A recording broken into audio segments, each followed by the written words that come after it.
Illusions. Why you keep believing what isn't real? What if the thing you've organized your whole life around isn't real? Not a lie someone told you. Not a betrayal you can name and be angry about. Something quieter than that. A story you've been carrying so long you stop seeing it as a story at all. You just call it the truth. You call it how things are.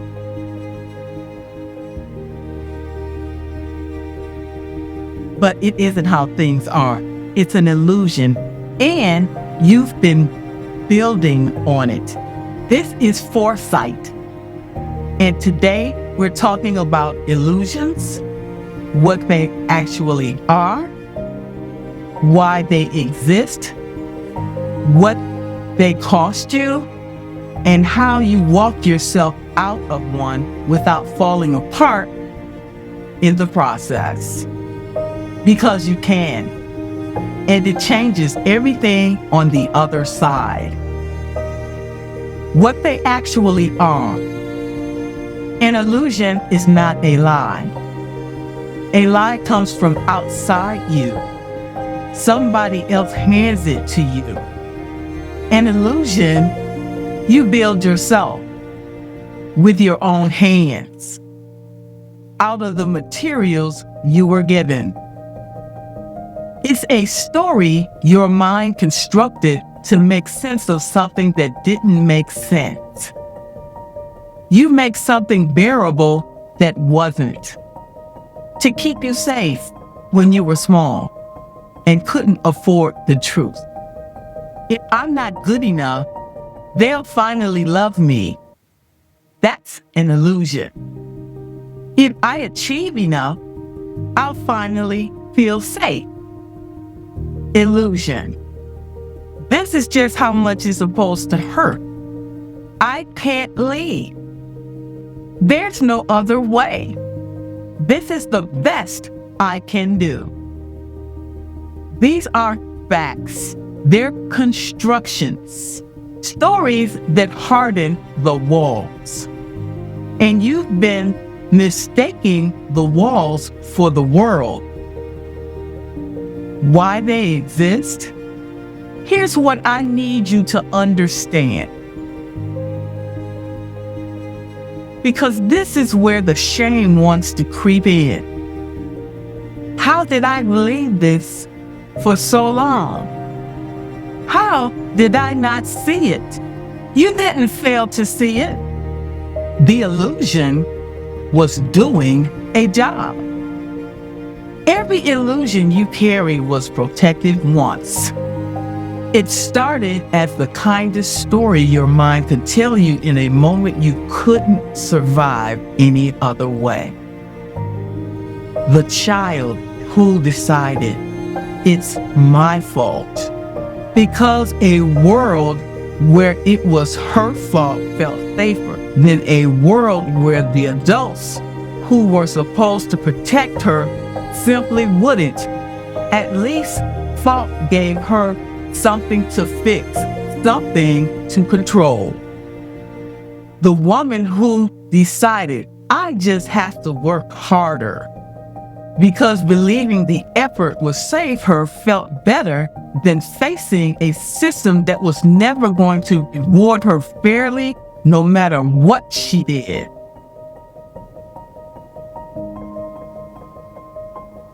That's why illusions exist, love. They are mercy your younger self extended to you when the truth would have been too heavy to hold. They were never stupidity. They were survival wearing the costume of belief. And if you're a marginalized woman, you were handed a whole architecture of them. Keep your head down and you'll be safe. Be twice as good and you'll be recognized. Don't make waves and you'll be protected. Illusions? Everyone sold to you as wisdom because they kept you manageable.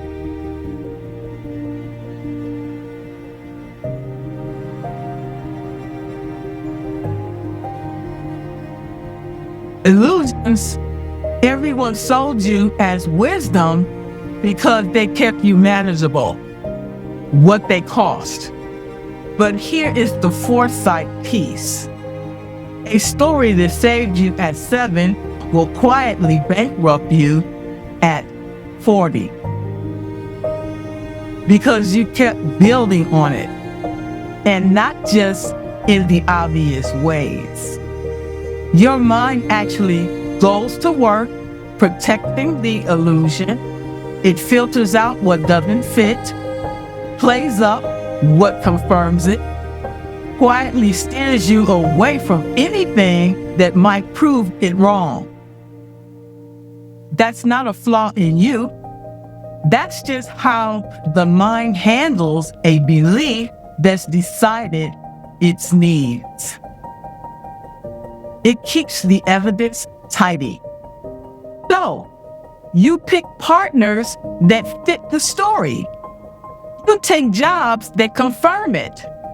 You walk past the doors that wouldn't contradict it because they got filtered out before you ever consciously saw them. And here's why this matters more than almost anything else we talk about. The illusion isn't one belief sitting off to the side. It's the foundation. Every boundary you try to set, every goal you reach for, every bid for something better, you're building it on top of that foundation. And if the foundation is the illusion, the structure can't hold. You can't out-strategize a false belief about what you deserve. You can't out-strategize a false belief about what you deserve. You can't outwork a story that says you'll never be good enough. You'll just build a bigger, more impressive version of the same trap. And the cruelest cost of all, you stop being able to see what's actually in front of you. Real love that doesn't match the illusion of love you were taught. Real opportunity that doesn't look like the narrow door you were told to wait at. You are not living your life. You're living the story about your life. And those are not the same thing. How to change it? So let me give you the way through. 3 motives. None of them complicated. All of them ask for courage. First, question the thing you're most certain about. Not the small doubts, the bedrock, the belief that feels so true it doesn't even feel like a belief. Ask it one honest question. Is this actually true, or is this just what I had to believe back then? And then look for the seam, the place where reality keeps contradicting the story. A friend who loves you without you earning it. The time something good came easy. Your mind has been filling those away as exceptions. Stop letting it. The exceptions are the truth trying to get in. Second, grieve it. This is the part people skip, and that's why they fail. When an illusion falls, you don't just feel free, you feel lost, because that story was a companion. It organized your world. Letting it go meant grieving the life you thought you were living and the version of you who believed it. Let yourself grieve. The grief is not a detour. The grief is the doorway. Third, build slow on the new ground. Don't rush to replace one story with another. Just start standing on what's actually real, one small true thing at a time. That happened. This is true. I can see this clearly now. Reality is quieter than illusion, but it holds. If you've been with me for the episode on what we call love, you'll recognize this muscle. The question was whether you called love was really just a cycle. Here is whether you call true is really just a story. Same word. You're learning to tell the construction from the real thing. Why it's transformational?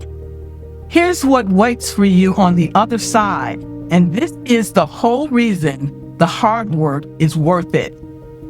When you walk out an illusion, you don't just change a belief. You get your vision back. You start seeing people as they actually are, not as your story needed them to be. You start seeing the opportunities that were always there, sitting in the blind spot your mind built.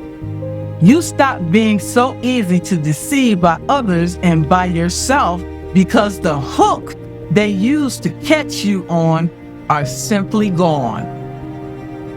Your decisions get sharper because you're finally working with real information instead of a story.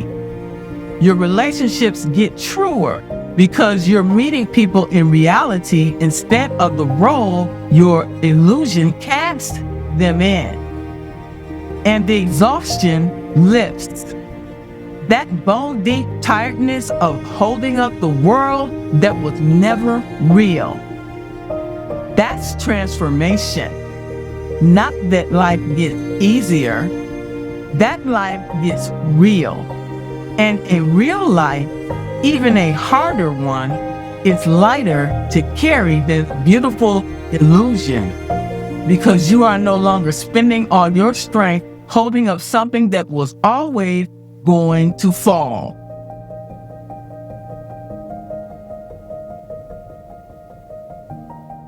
From the coaching chair, I had a client who had built everything on one illusion. If I am indispensable, I will be safe. She was the one who never dropped the ball, the one who held it all, and she was disappearing under the weight of it. The work wasn't teaching her to delegate. She knew how to delegate. The work was sitting with her while she finally asked the question underneath.